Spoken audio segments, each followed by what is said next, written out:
It started a few weeks ago. I came home one evening to find a small package on my doorstep. No return address, no markings except my name. Just my first name, handwritten in thin, neat script. I didn't think much of it at first. Maybe it was a mistake, a misdelivery. I opened it expecting something benign. Inside was a single item, a glass marble, smooth, perfectly round, deep black with thin white veins that shimmered when I turned it in the light. No note, no explanation. I shrugged it off, tossed the marble into a drawer and forgot about it. But the next day another package appeared. This time the box was larger but the same plain appearance. Just my first name, no return address. Inside a small bundle wrapped in cloth. I unfolded it carefully, revealing an old key, iron rusted with an intricate bow twisted into a spiral pattern. I examined it for a long time, feeling its weight, the roughness of its surface. But it didn't fit any lock in the house. I placed it on the kitchen counter, convinced it was just a prank, maybe from a friend. But no one admitted to it. The deliveries continued, a delicate silver thimble, a length of frayed red string, a flat stone with symbols etched deep into its surface, worn smooth with age. Each day a new package, each one containing something more unsettling, more inexplicable. By the end of the first week, the deliveries escalated. A photograph arrived, black and white, grainy, depicting a house I didn't recognize. Its windows were dark, its walls warped and leaning, as though it was collapsing into itself. Scribbled across the back was a date I didn't understand. I tried to trace the packages, but there was no record of delivery, no tracking information, nothing. The handwriting on each box was the same, precise, deliberate. I asked the neighbors. No one saw anyone leave them. And then one morning the package was already inside. It sat on the kitchen table when I woke up. The door was locked, the windows were latched. But there it was, the same plain box, the same handwriting. Inside was a small broken mirror. My reflection twisted as I looked into it, the cracks warping my features into something unrecognizable. When I set it down, my reflection lingered a moment longer, as though it was waiting for me to look back. I stopped opening them. I started leaving them outside, untouched. But the next day, the packages were inside again, neatly stacked in the living room on the coffee table beside my bed. Then the contents changed. A lock of hair, black, coiled tightly and tied with the same red string. A ring of iron cold to the touch with a faint pattern of symbols scratched into its surface. A page torn from an old book, the text in a language I couldn't read, but the margins marked with small, precise symbols that seemed to shift when I wasn't looking directly at them. I started dreaming of the house from the photograph. The dreams were vivid, suffocating. I stood at the front door, key in hand, the marble in my pocket, the thimble balanced on my fingertip. The door opened on its own. Inside, the halls twisted into impossible angles, the walls breathing faintly, the floorboards pulsing with a deep, low hum. In the dreams, I always heard the same voice, distant but growing closer.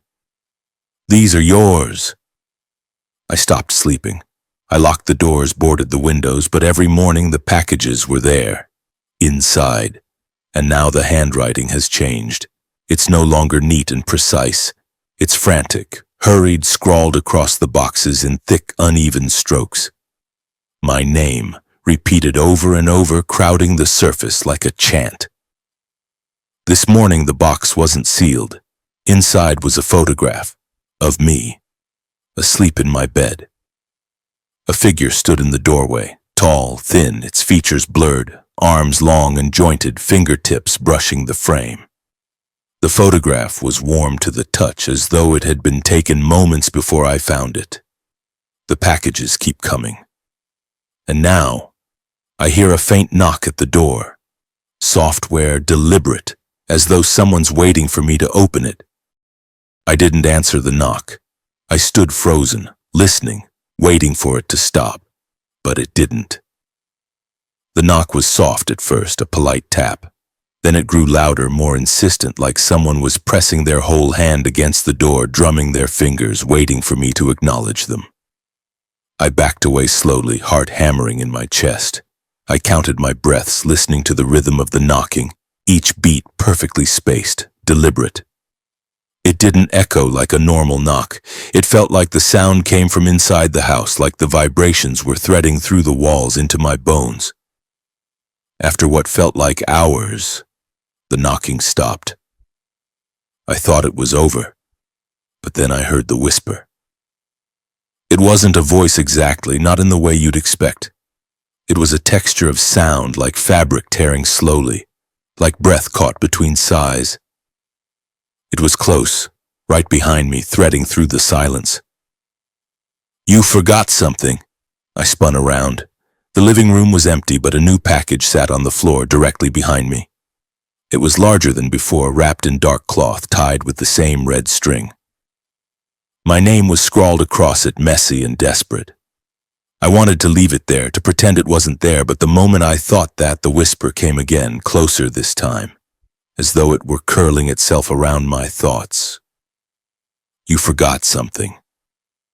My hands moved on their own, trembling as I untied the string, peeled back the cloth. Inside was the key from before, the iron spiral, but it was different now. The metal was darker, slick with something wet. The spiral pattern had unraveled, stretching out into thin, sharp tendrils. And coiled around them was the red string, frayed and twisted. At the bottom of the box was a slip of paper. A date, today's date, and a time, midnight. I looked at the clock. It was 11:58. The knocking started again. This time it wasn't at the door. It was coming from the walls, the floor, the ceiling, soft, rhythmic taps, all perfectly timed, forming a pulse that resonated through the room, syncing with my racing heart. The lights flickered, shadows stretching and bending in ways that made no sense. I backed into the corner, curling in on myself, but the knocking continued, growing louder, more insistent. Then, at exactly midnight, everything stopped.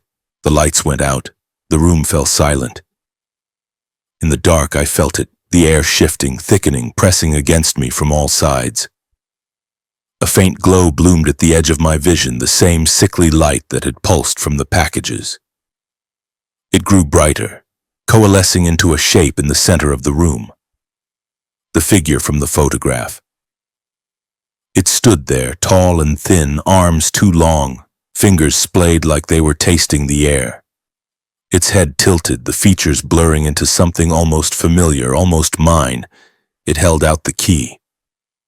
"These are yours," it whispered, not into my ears, but into my thoughts, threading the words through my skull, branding them into my mind. The room folded in on itself, shadows collapsing, the walls breathing, the floor rippling like water. The figure stepped closer, the key extending, its tip sharp and glistening. I tried to move, but I couldn't. I tried to scream, but no sound came. The last thing I felt was the key pressing against my chest, sinking into me like a needle, threading itself into my ribs, my heart, my bones. Then everything went black. When I woke, I was in bed. The packages were gone. The key was gone, but my chest ached. And when I looked in the mirror, I saw faint lines spiraling out from my heart, etched into my skin like a brand. The knocking hasn't stopped, and I know, when the next package comes, I won't be able to stop myself from opening it.